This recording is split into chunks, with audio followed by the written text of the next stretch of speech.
هلو يا مساء الفل، أهلا بكم في قناة دكتور ساينس والدكتور سمر.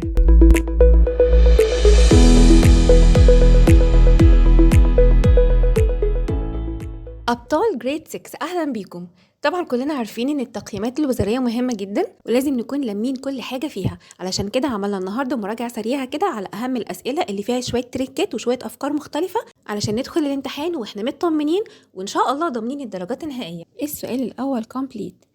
Space and space affect the rate at which heat is transferred.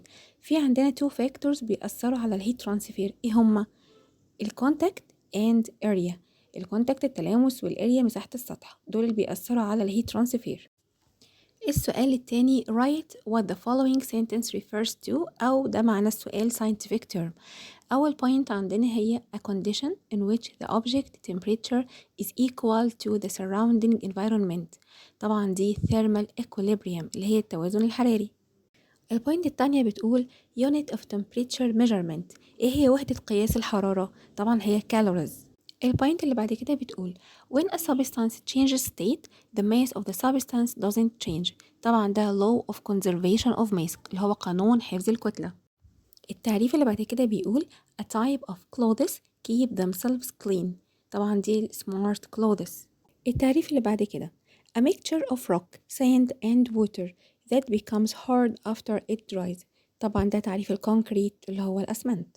التعريف اللي بعده material that consists of sand, limestone and soda ash. طبعا دي ايه؟ ده تعريف الجلاس. مجموعة الأسئلة اللي بعد كده هي give reason. أول point عندنا بتقول matter may change from one state to another. ليه؟ طبعا because the change in the thermal energy makes a change in the state of matter. السؤال اللي بعد كده It is possible to distinguish between plant cells and animal cells by microscope. إيه السبب؟ طبعا because the microscope magnifies the tiny things. بتكبر الأشياء الصغيرة جدا.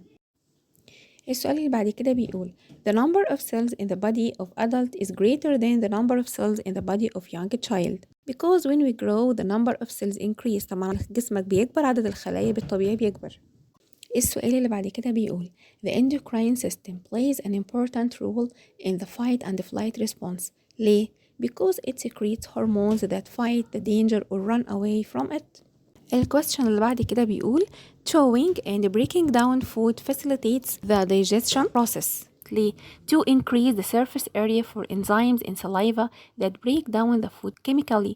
يعني معنى الكلام ان chewing the food بيخلي مساحة السطح اللي هي surface area بتزيد علشان الانزيمز in the saliva can break down it. السؤال اللي بعد كده بيقول meteorologists must understand the convection and radiation. الميترولوجيستس اللي هم خبراء الأرصاد طبعا لازم يعرفوا حالات الهيت ترانسفير زي الconvection and radiation. ليه؟ to help them predict the weather علشان يقدروا يتوقعوا حالة الجو. السؤال اللي بعد كده بيقول no system in the body can work alone. ليه؟ because all systems work together in an integrated way. السؤال اللي بعد كده بيقول what happens when، يعني ماذا يحدث عندما you lift your face toward the sun. ايه اللي هيحصل لما ترفع وشك للشمس؟ you will feel hot due to the heat transfer from the sun to your face by radiation. مجموعة الأسئلة اللي بعد كده هي what is the function of. أول point عندنا هي the endocrine system. ايه هي الفانكشن بتاعت الاندوكراين سيستم؟ طبعا كلنا عارفين ان هو controls the blood pressure and body temperature. البوينت اللي بعد كده بتقول ايه هي الفانكشن بتاعت الجول بلادر in the human body. طبعا كلنا عارفين الجول بلادر دي عبارة عن بلادر صغيرة كده بتبقى جنب البنكرياس الليفر، يعني بالعربي كده بنسميها المرارة. دي ايه وظيفتها موجودة في الجسم ليه؟ طبعا هي جزء من الدايجستيف سيستم، هي موجودة علشان secretes enzymes that help in chemical breakdown of food in the small intestine. السؤال اللي بعد كده بيقول explain how the materials made of. طبعا احنا خدنا في منهجنا materials وعرفنا هما بيتصنعوا ازاي بطرق صناعات مختلفة. هنمسك material ونكتب هي اتصنعت ازاي. الماتيريال نمبر 1 هي البلاستيك. طبعا نقول it is made by chemical change in some petroleum compounds.